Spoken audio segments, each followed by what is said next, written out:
On suppose qu'il existe cette collection totale qu'on appelle le MOL. Et cette collection, c'est la collection de toutes les collections. Alors, si on suppose ça, une conséquence de ça, c'est qu'on pourrait penser, de manière tout à fait admissible, la collection suivante, qui ferait partie de cette collection qu'on appelle le MOL. La collection de toutes les collections qui ne s'appartiennent pas, qui ne font pas partie d'elles-mêmes. Donc voilà, et moi je vais appeler ça la collection paradoxale. Voilà la collection paradoxale. Pourquoi est-ce que c'est paradoxal ? Parce que il y a deux options, et toutes les deux options mènent à des paradoxes. Soit cette collection paradoxale fait partie d'elle-même. Si elle fait partie d'elle-même, ça veut dire, rappelons-nous la définition de cette collection, ça veut dire qu'elle fait partie de la collection de toutes les collections qui ne font pas partie d'elle-même. Donc par définition, elle ne fait pas partie d'elle-même, si elle fait partie d'elle-même. Voilà une contradiction, voilà, c'est juste une voie. Il y a une autre option. L'autre option, c'est de dire, cette collection n'appartient pas à elle-même. Mais qu'est-ce que ça nous donne alors ? Si elle n'appartient pas à elle-même, alors, par la définition même de cette collection, elle appartient à elle-même. Parce que, rappelons-nous, cette collection est la collection de toutes les collections qui n'appartiennent pas à elle-même. Donc, des deux côtés, on est frappé de paradoxe. Et c'est pour ça que cette collection est paradoxale, comme je disais. Voilà l'argument. Et l'idée, c'est que, en fait, de cet argument, on peut raisonner que la collection, le MOL en tant que collection de toutes les collections est impossible. Or, il est possible que le MOL soit quelque chose d'autre. C'est peut-être pas la collection de toutes les collections. En fait, ce que ça prouve, c'est juste, c'est juste l'erreur dans la façon de penser le MOL comme une collection. Bonjour à toutes et à tous, et bienvenue dans Ces réalités entre deux.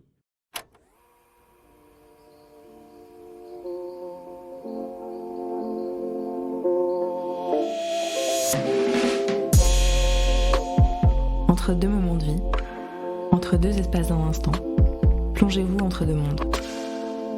Entre nous, entre les quatre yeux du présent et l'imaginaire. Entre éveil et rêve, entre ce qu'on peut en comprendre et ce qui nous aura échappé. Entre deux réalités. Épisode 7. Le navigateur de pâte au pesto.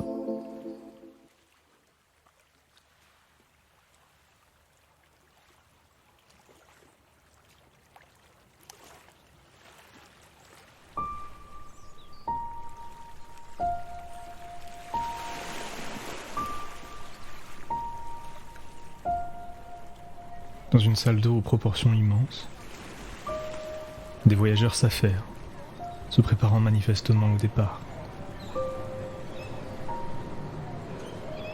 La pièce est excessivement longue, fort éclairée, bien qu'on ne distingue pas la source de cette lumière qui semble être un plein jour naturel.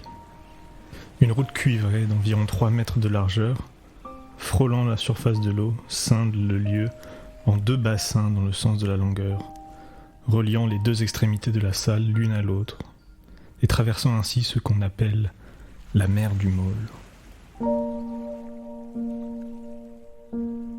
De part et d'autre de la route de cuivre, l'eau ondule à peine, dans ces bassins aussi larges que de petits fleuves, jusqu'à des murs d'une matière indescriptible, quelque part entre le verre, le béton et le miroir, qui donne un sentiment d'ouverture infinie de la pièce sur un quelconque extérieur.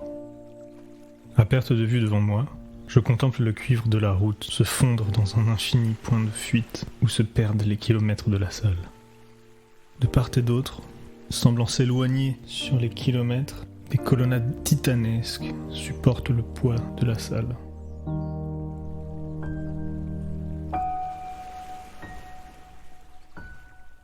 À mes côtés, Stéphane se tient immobile, contemplant l'étendue de cette route qui s'apprête à nous séparer.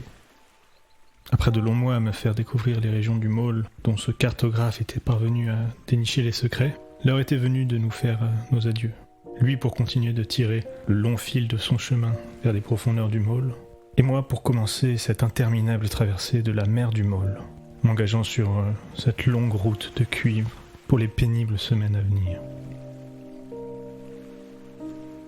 Ne trouvant alors aucun mot pour le remercier de m'avoir servi de guide dans les régions qui étaient les siennes, je sors de mon sac un épais journal froissé à la couverture de cuir noir.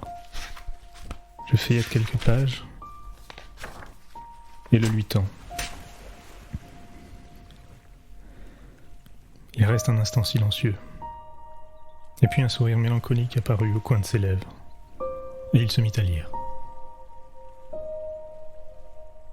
Certaines pièces étaient lumineuses, d'autres très sombres. Certains lieux n'étaient occupés que de lumière, tout comme certains autres ne l'étaient que de son.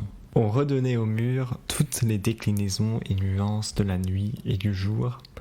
On décrivait les ombres à volonté dans certaines salles où l'obscurité entourait quelques centres d'attention en lesquels on se plaçait, comme sous le feu d'un projecteur, pour prendre la place de ce qui n'était pas montré comme ayant un plus grand intérêt que ce qui était alentour, pour ne pas l'apprendre ou pour se montrer aux autres comme l'apprenant.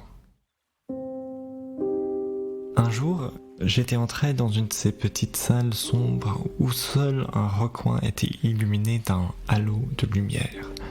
Dans celle-ci, le coin était occupé d'un petit bassin d'eau en pierre blanche, sur le bord duquel un homme d'allure très soignée, vêtu d'un costume de soirée, était penché. Je m'approcha de lui. Il ne vit pas tout de suite mon visage. L'homme était de dos, assis sur le rebord, les épaules tournées vers le centre du bassin et la tête penchée sur sa main tendue qui semblait caresser la surface. En m'approchant, je découvrais un bel homme aux cheveux châtains, les sourcils levés en accent circonflexe d'un air de profonde nostalgie et les yeux à demi clos, abaissés vers ceux qui touchaient sa main à la manière d'une vierge endolorie penchant un regard rempli de peine sur la fatalité de son enfant. Je découvris alors que, d'un geste empreint d'une extrême délicatesse et d'un air profondément cérémonieux, l'homme était en train de pousser du doigt une assiette de tortellini assaisonnée de pesto, ornée de quelques filaments de basilic, le tout dressé avec minutie et flottant comme un bateau vers le centre du bassin.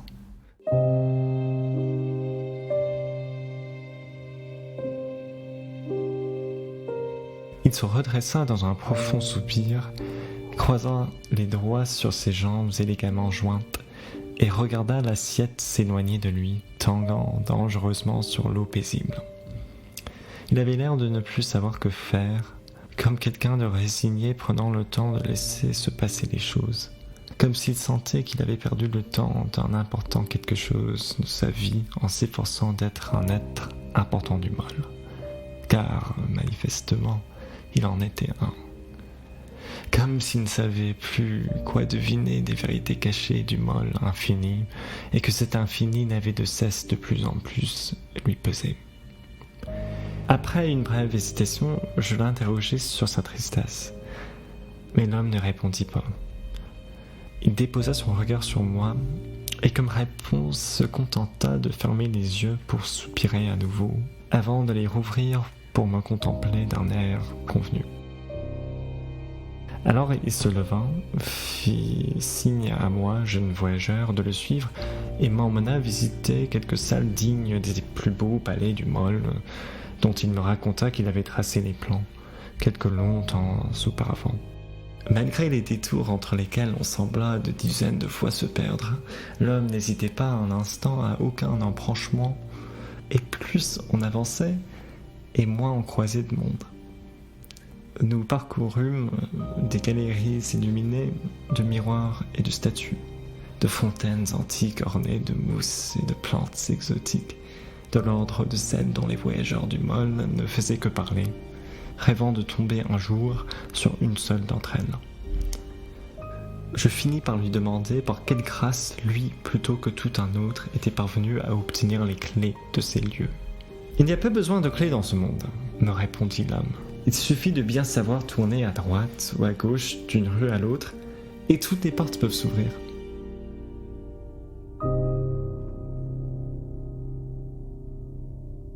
Dans le môle, Stéphane, le navigateur de Pato Pesto, était cartographe.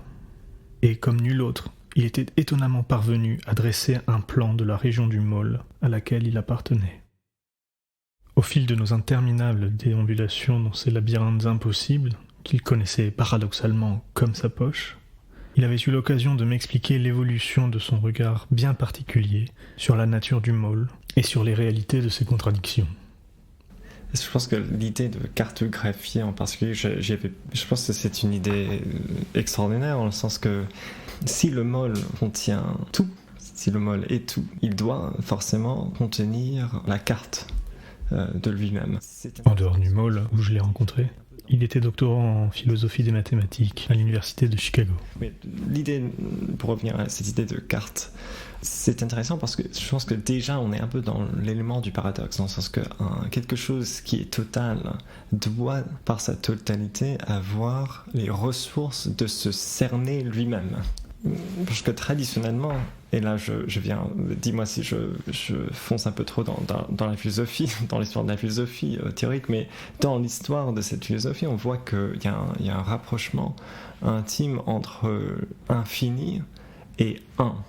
C'est-à-dire, il y a l'idée que oui, il y a l'infini qui dépasse tout ce qui est fini, il inclut nous, les êtres humains, ou tout ce qui est créé. Mais cet infini se résume comme quelque chose, c'est-à-dire auquel on a donné plusieurs noms au fil de l'histoire, c'est-à-dire Dieu, le tout. Mais c'était spécialement sous le nom de Dieu qu'on l'a connu pendant l'histoire de la philosophie. Mais ce qui est intéressant, c'est que depuis la fin du 19e siècle, au sein de la philosophie théorique et juste de la théorie en général, y inclut la théorie mathématique, il y a eu une sorte de dislocation entre un et infini. Et c'était l'apport d'un mathématicien allemand qui s'appelle Georg Cantor en particulier, qui a été de réaliser cette dislocation entre un et infini en prouvant qu'il y a non pas juste un infini, mais une infinité d'infini. Et donc même l'idée d'infini lui-même dépasse toute tentative de le rassembler sous la notion de l'infini qui serait Dieu ou qui serait la totalité. Donc c'est juste pour dire que oui, l'infini ça dépasse la totalité, mais pendant l'histoire de la pensée, du moins en Europe, on a un peu essayé de rectifier ce dépassement en disant que oui, il y a l'infini, mais l'infini c'est une chose, c'est-à-dire c'est l'infini, c'est le infini.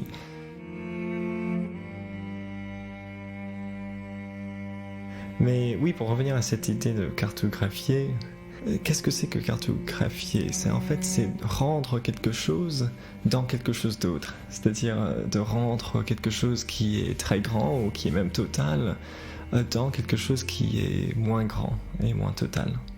Par exemple, on a une ville, une énorme ville qui fait des kilomètres et des kilomètres de grandeur, mais on essaie de la résumer, cette ville, en une feuille de papier qui peut résider même dans cette ville. Donc c'est un peu comme si une petite partie des ressources de la ville même pourrait résumer, du moins pour la pensée humaine, la ville entière.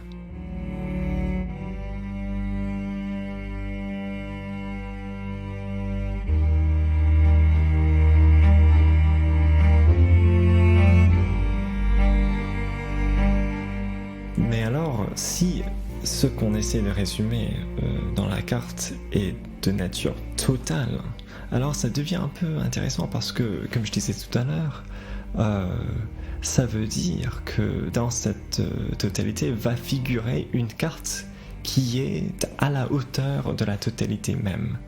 Et donc c'est une sorte de redoublement de la totalité, c'est-à-dire la totalité se redoublerait en forme de carte.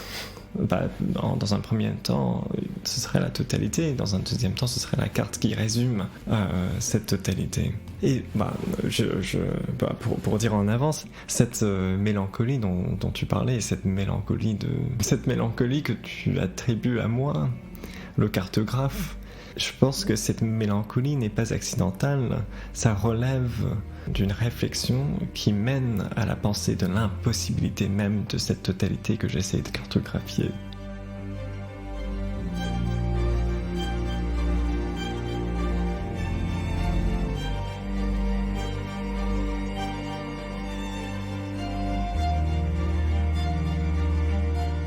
Et c'est ça que je voudrais t'expliquer. Et c'est ça qui a été en quelque sorte la fruit de mes recherches de cartographe. C'est à terme l'impossibilité même de cette totalité que j'ai essayé de cerner.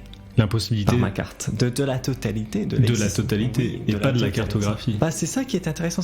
Et c'est pour ça que je parlais de représentation tout à l'heure. C'est que en me posant la possibilité de cartographier de manière suffisante la totalité, c'est en ce faisant que je me suis aperçu de l'impossibilité de cette totalité.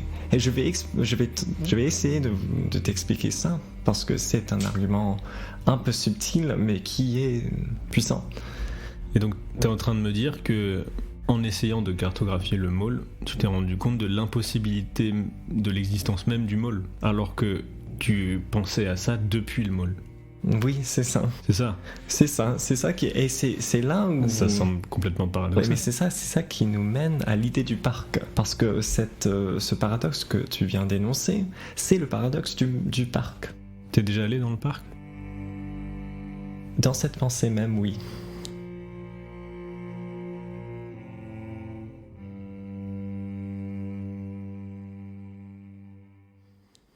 C'était par biais de cette pensée que je me suis pensé le parc. Je pense que pour préciser tout cela, il faut entrer dans les détails de cette démonstration, de cette épreuve de pensée. La faire revivre, il faut la faire renaître. Je pense que le môle, c'est un peu une image à travers, par biais duquel on peut faire renaître cette pensée. C'est pour ça que je pense que c'est une image qui est tellement puissante. C'est parce que ça nous mène à nouveau à cette pensée de l'impossibilité de la totalité. Bref, ok. Mais j'essaie de voir comment se va la meilleure façon de présenter la chose.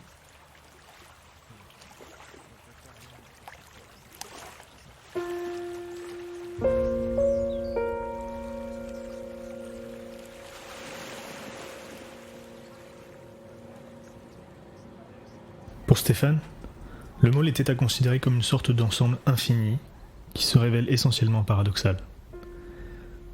De ces déambulations, il avait fini par constituer un modèle ensembliste du môle. Selon ce modèle, le môle serait la totalité comprenant toutes les autres totalités. D'après ces mesures, Stéphane avait compris que le môle était divisé en régions, soit des regroupements de salles, pouvant être géographiques ou simplement relatifs à leur fonction. Ces régions étaient elles-mêmes divisées en salles, des salles qui étaient à leur tour divisées selon ce qu'on pouvait y trouver, que ce soit leur population ou leur mobilier. Ainsi, selon ce modèle, le môle était une collection de toutes les régions possibles, ou bien de toutes les collections possibles, puisque le môle étant tout, il devait contenir toutes les régions imaginables.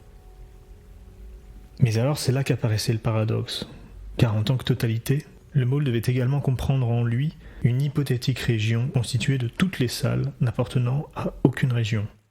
Ce qui est paradoxal, parce que soit ces salles font partie du groupe des salles ne constituant aucune région, auquel cas elles forment donc malgré tout une région, soit elles ne font partie d'aucune région, et dans ce cas, elles font malgré tout partie de la région des salles n'appartenant à aucune région.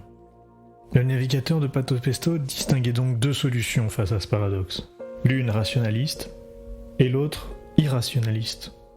Du point de vue rationaliste, l'apparition des paradoxes devait entraîner la conclusion selon laquelle le môle n'existait pas, ce qui était profondément insatisfaisant puisque on était effectivement dans le môle qui était, selon la définition qu'en donnaient les penseurs du môle, absolument tout. L'autre solution, celle de l'irrationalisme, consistait à dire que les paradoxes n'étaient pas gênants. Le problème pourtant, c'est qu'à s'accommoder d'un paradoxe, on donne la possibilité de rendre vraies toutes les absurdités qui l'entourent.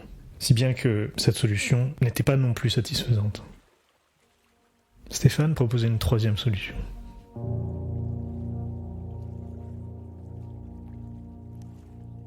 Le prémisse qui crée tous les problèmes, c'est de croire que, en fait, avec cette nouvelle collection, on définit une région.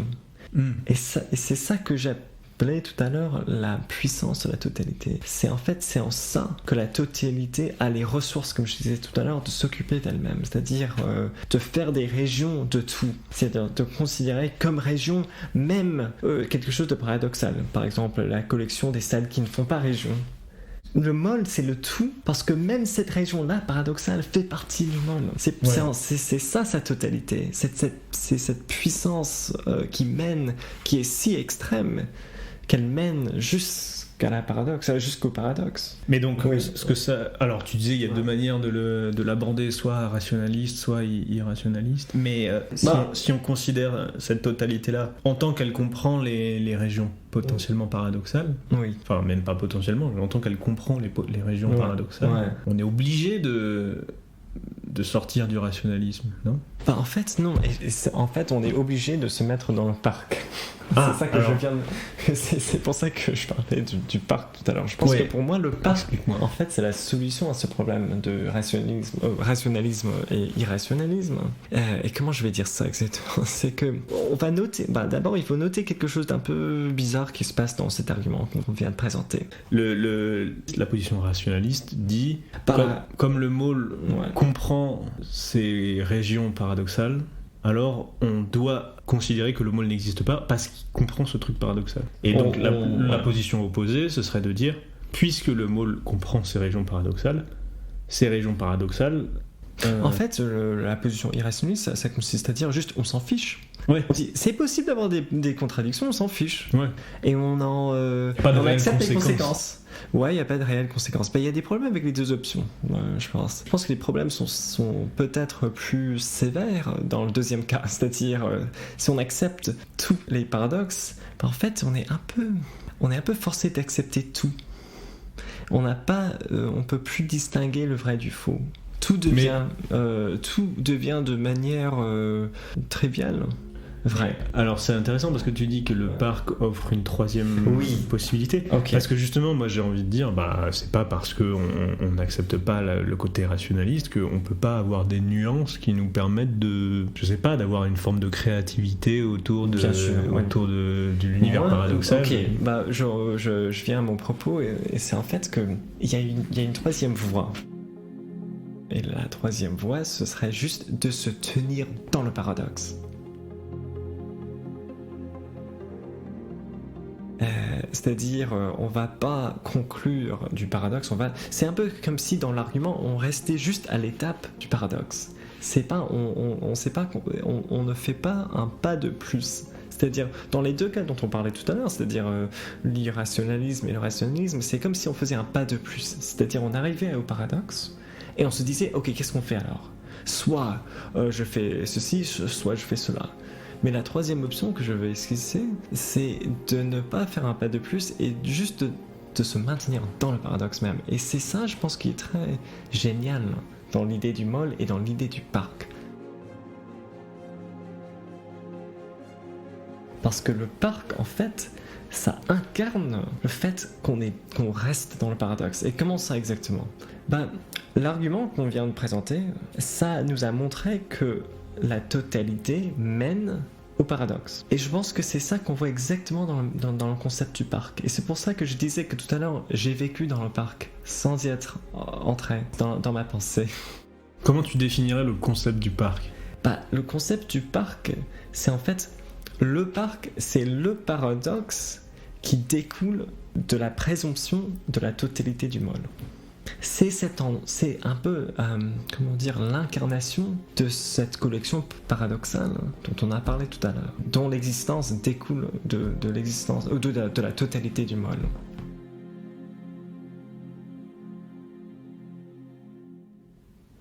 Et je pense qu'on peut s'éclaircir un peu sur ça en notant quelque chose d'un peu bizarre dans la forme de l'argument. On va noter que cet argument dont on parlait, l'argument qui montre que la totalité est paradoxale, c'est un argument de l'absurde. Tu vois, oui, c'est pas... oui. Ça prend la voie négative, si tu veux. C'est-à-dire, on présuppose l'existence de quelque chose et on démontre que cette présupposition mène à une paradoxe. Mais qu'est-ce que ça veut dire au juste pour nous et le molle? Ça veut dire que, en fait, cette collection paradoxale dont on parle, et par exemple la région qui se compose de toutes les salles qui ne font pas région, c'est pas que, en fait, il y a la totalité et puis on s'aperçoit qu'il existe cette région-là. C'est en fait, ce n'est que en posant la totalité du molle qu'on peut définir la région paradoxale. Tu vois la différence? C'est pas juste qu'il y a le molle là, et puis hop, je m'aperçois qu'il y a cette région paradoxale qui s'appartient. Non, c'est en posant la totalité du molle, c'est-à-dire en faisant une prise de position par rapport au molle, qu'on peut même, c'est à partir de ça, et à partir que de ça, qu'on peut ensuite voir cette nouvelle entité paradoxale. Et ça veut dire que c'est-à-dire le destin, si je peux dire ça, le destin de cette entité paradoxale et la totalité du molle sont intimement reliés. C'est-à-dire quand l'un disparaît, l'autre disparaît aussi. Et quand l'un est posé, l'autre est posé de même. L'entité paradoxale, la région paradoxale, cette salle délirante dont on parlait tout à l'heure, découle de la présupposition que le molle est une totalité. Mais si on ne présuppose plus que la molle est une totalité, bah alors on n'a plus les moyens de définir cette entité paradoxale. Et elle devient plus paradoxale puisque comme le molle est plus la tout totalité... disparaît, comme une sorte de rêve. Et je veux dire que et c'est ça un peu la troisième voie, c'est de se rendre compte que la totalité du molle, c'est une sorte de rêve. Et c'est un rêve qui comporte un élément paradoxal. Et cet élément paradoxal, je veux l'appeler le parc.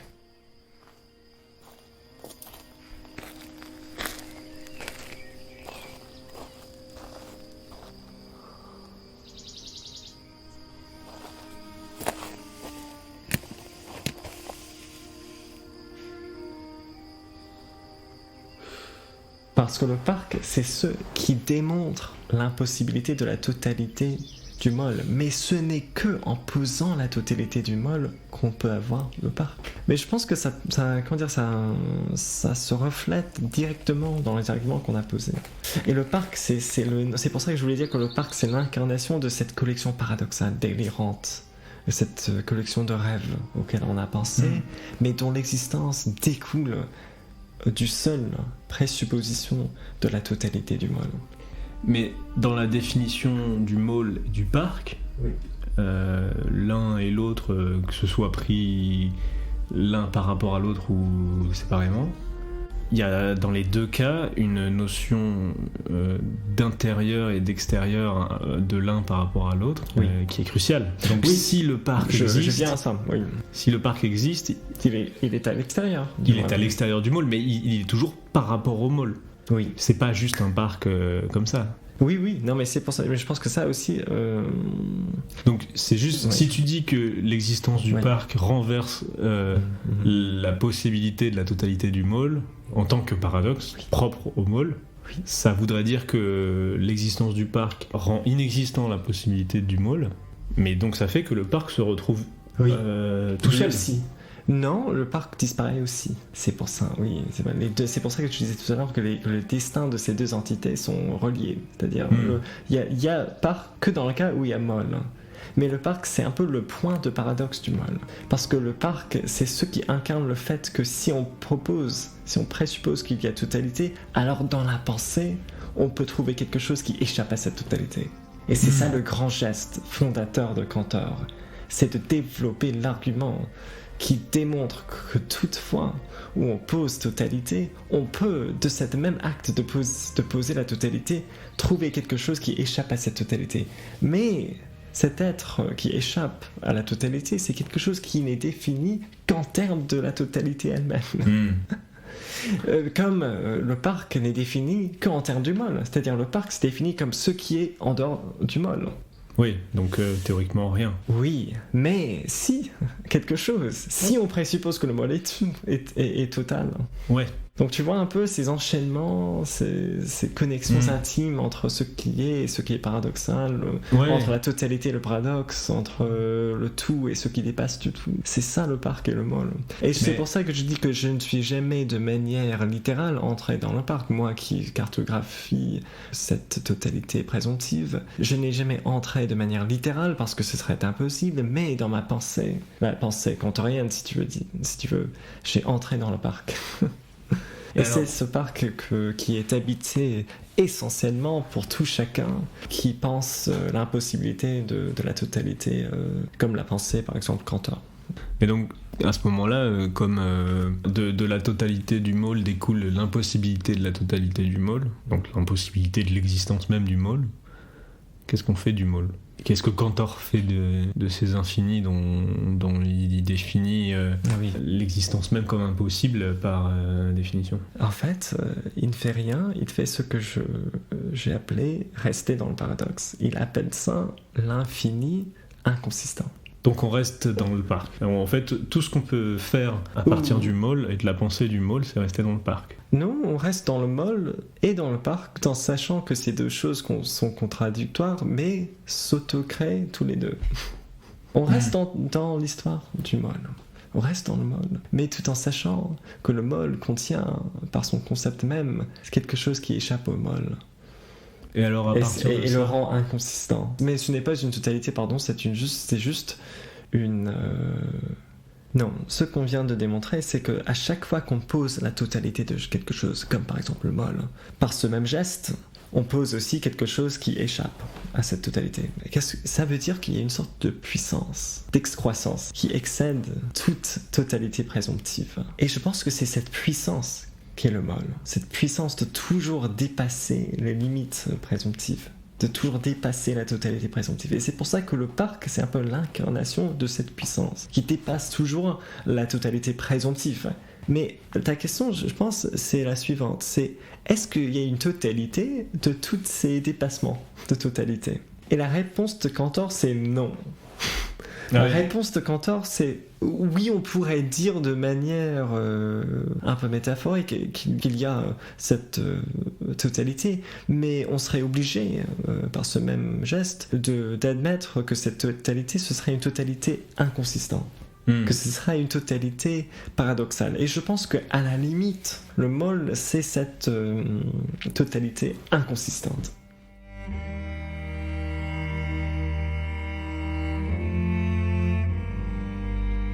Ce n'est pas une totalité consistante, parce qu'on a démontré qu'une telle chose est impossible. Mais c'est une sorte d'autodépassement continuel, sans cesse, infini, qui dans le tout, et je dis ça entre guillemets, entre d'énormes guillemets, qui dans la totalité, au total, entre guillemets, forme une sorte de totalité inconsistante. Et c'est ça que j'appelais se maintenir dans le paradoxe, dont le parc est le signe et l'incarnation. Mais donc ontologiquement parlant, oui. Qu'est-ce que c'est que le parc et qu'est-ce que c'est que le môle ? C'est des infinis. Le môle, c'est la totalité présomptive. Le parc, c'est l'impossibilité même de cette totalité présomptive. Et de suite, à l'infini. Et c'est ce combat. Ce combat, c'est trop conflictuel. C'est ce rapport de totalité présomptive et d'impossibilité de totalité présomptive qui, pris comme un tout, mais je dis ça entre guillemets, comme un tout, et le môle. Un tout paradoxal. C'est ça mes résultats de recherche cartographique, si tu veux.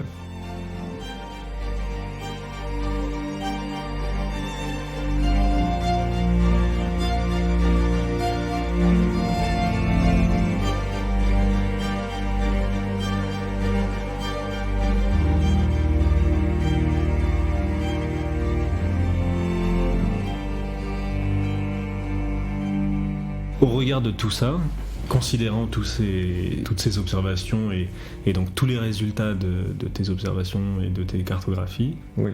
Quand on se promène dans le môle, qu'est-ce qu'on voit et qu'est-ce qu'on fait ?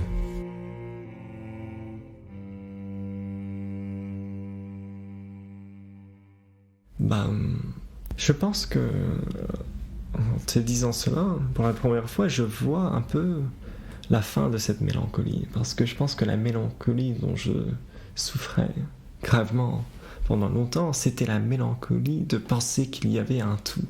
Mais de fait, ce tout, ça m'échappait. Et donc j'étais comme dans un cycle de recherche toujours frustré. C'est-à-dire je cherchais, je fouillais, j'allais loin et encore plus loin dans le mol, je cherchais la connaissance finale de cette totalité, mais en fait le prémisse de tout cela, c'était en fait que le mol faisait une sorte de totalité close.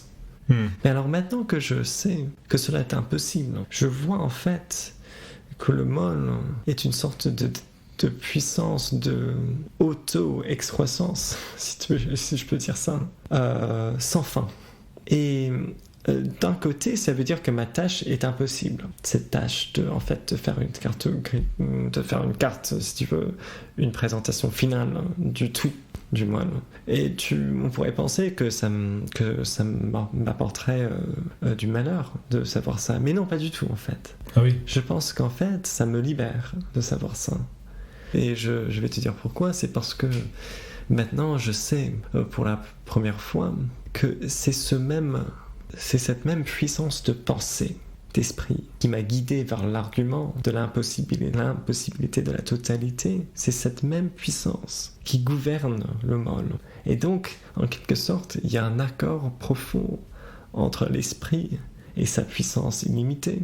Ce qui me donne de la joie, c'est le fait de savoir que cette puissance, ça se manifeste pas que dans l'esprit, mais dans l'être des choses elles-mêmes, c'est-à-dire dans le mol même.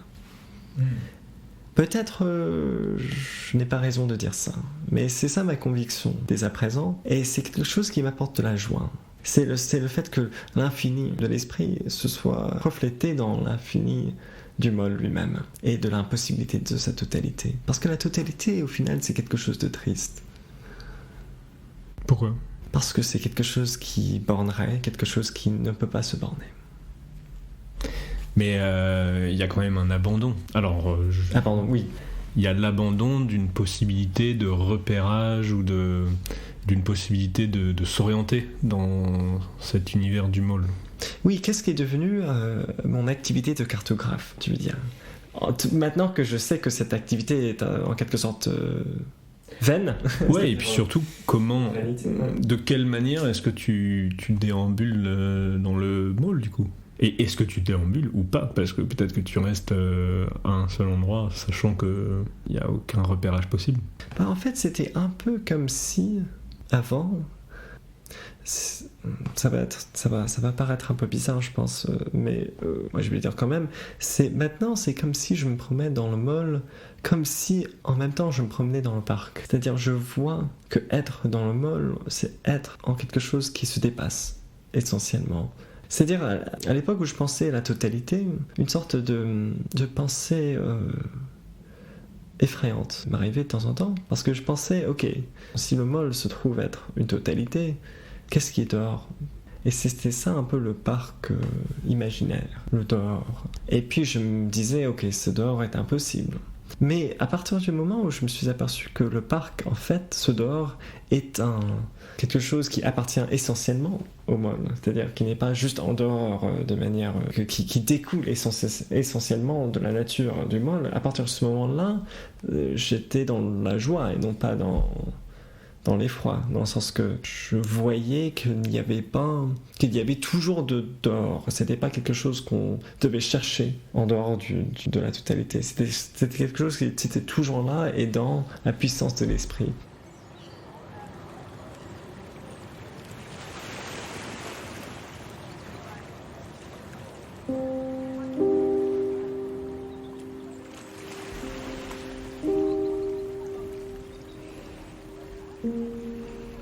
Après maints méandres et détours, nos chemins nous avaient conduits jusqu'à cette mer du Môle, où ils devaient nous séparer. Stéphane releva les yeux du carnet où il venait de lire mon journal, où je l'avais replongé par mes mots au moment de notre première rencontre.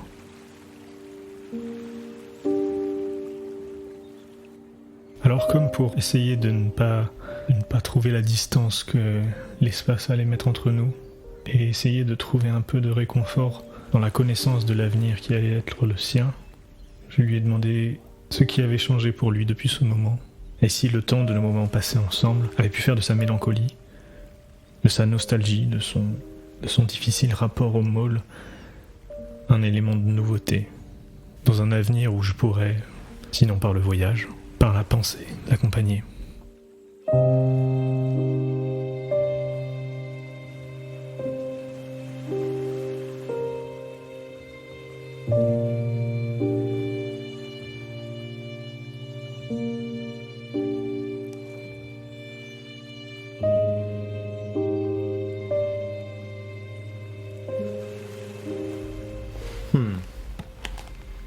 Oui, maintenant je relis cette dernière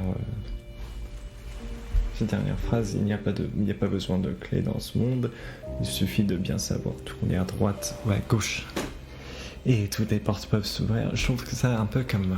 maintenant que je relis ça, j'y vois un certain élément de prophétie. C'est-à-dire, c'était un peu comme si ce que je faisais corporellement dans le môle, il fallait que je le fasse spirituellement, c'est-à-dire sous forme d'argument, comme l'argument qu'on a retracé tout à l'heure. C'est-à-dire, dans le journal que je viens de lire, tu racontes, tu répètes la phrase que je t'ai dite, et c'est « Il suffit de bien savoir tourner à droite ou à gauche d'une rue à l'autre, et toutes les portes peuvent s'ouvrir. » Et je pense que c'était l'espoir que toutes les portes s'ouvrent qui m'animait.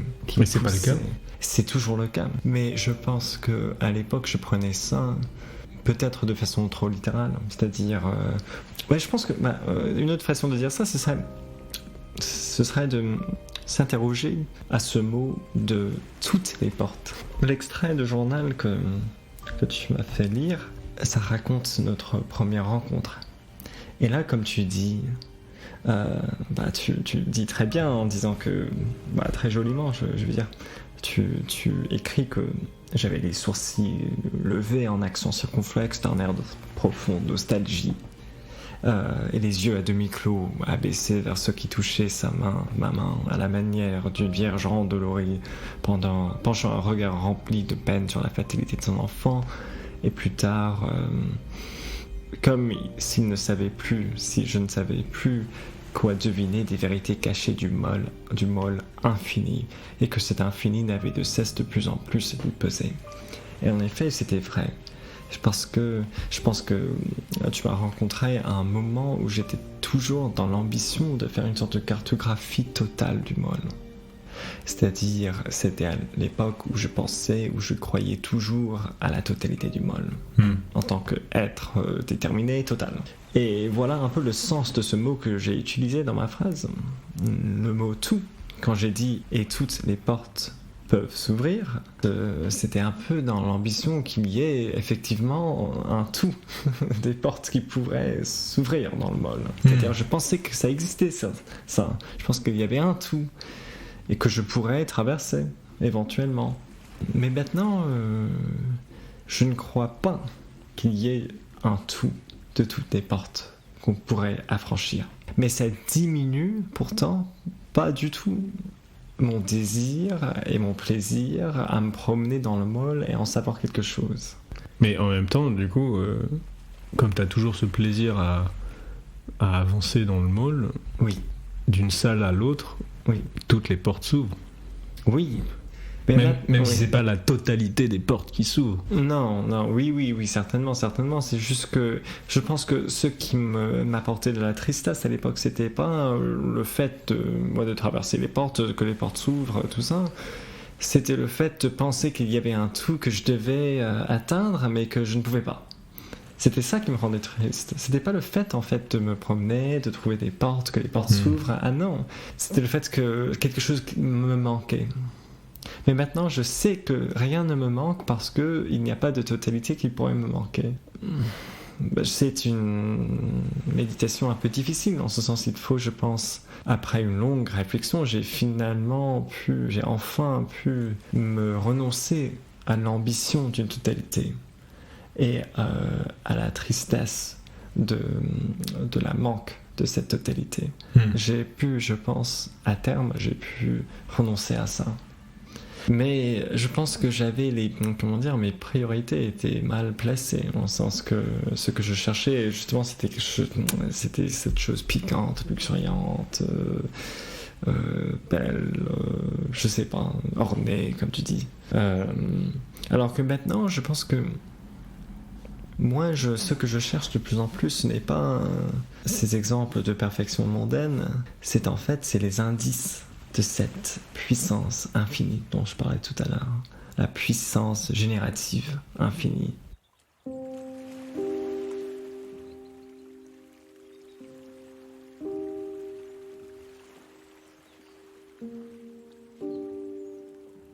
Non, je vais reviser ça, je vais dire ce que je cherche de plus en plus, ce n'est pas le beau, c'est le sublime. Parce que je pense que cette pensée qu'on a traversée tout à l'heure, c'est-à-dire la pensée de l'impossibilité de la totalité, c'est une pensée sublime. Et maintenant, je cherche dans mes divagations, dans le mol, ce que je cherche de plus en plus, ce n'est pas ces objets de grande beauté humaine, par exemple les salles miroitées ou illuminées, les galeries avec statues et fontaines, ce n'est pas ça, plutôt que... Qui relève du beau. Oui, ce qui, je dirais, relève du beau. Ce que je cherche, c'est plutôt ces choses qui relèvent du sublime, c'est-à-dire justement cette puissance créative infinie du mal, quelque chose qui effraie, quelque chose qui dépasse, quelque chose qui est même paradoxal,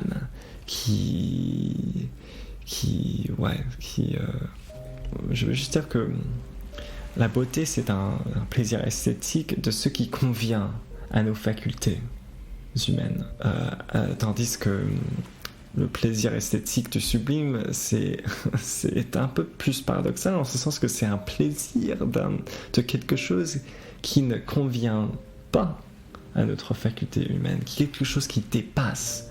Mais ce qui est étrange dans l'être humain, c'est qu'on peut prendre plaisir dans quelque chose qui, en fait, littéralement dépasse et parfois nuit à nos facultés humaines. Parce que, et c'est un peu ça l'argument de Kant, ces choses qui, du point de vue sensible, dépassent nos facultés et en fait nous déconvient au niveau sensible, nous renvoient à un plan supérieur qui serait le plan de la raison. Et c'est ce passage de la sensibilité à la raison qui fait plaisir. Mais un plaisir tout autre que le plaisir du beau. Et je pense que, je ne sais pas, il y a une valeur esthétique à l'argument qu'on a tracé tout à l'heure, l'argument de Cantor et de celui dans la lignée de Cantor, et je pense que cette valeur esthétique, ce serait une valeur sublime. Parce que, en fait, ça montre quelque chose qui dépasse infiniment, en quelque sorte, nos capacités de compréhension et de totalisation. Tu dirais que maintenant, le rapport que tu entretiens avec le mol, c'est une déambulation en quête de sublime. Oui, en quête de sublime. Parce que, pour le dire d'une façon un peu différente, on peut dire que l'objet beau est un objet clos, fermé, déterminé, total. Tandis que l'objet sublime, c'est un objet informe, sans borne, sans limite. Et je pense que de plus en plus, ce que je cherche en le mol, c'est des choses qui me rappellent de ce qui est informe, illimité, sans borne, sans limite et sans totalité dans le mol.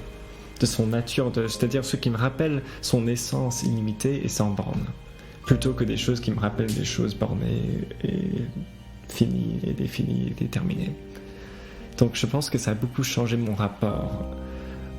Je ne veux pas dire qu'on peut pas prendre énorme plaisir et même bonheur du premier ordre dans les choses du beau.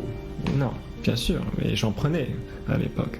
Mais de plus en plus, ce qui me guide, ce qui me passionne, c'est la poursuite du sublime.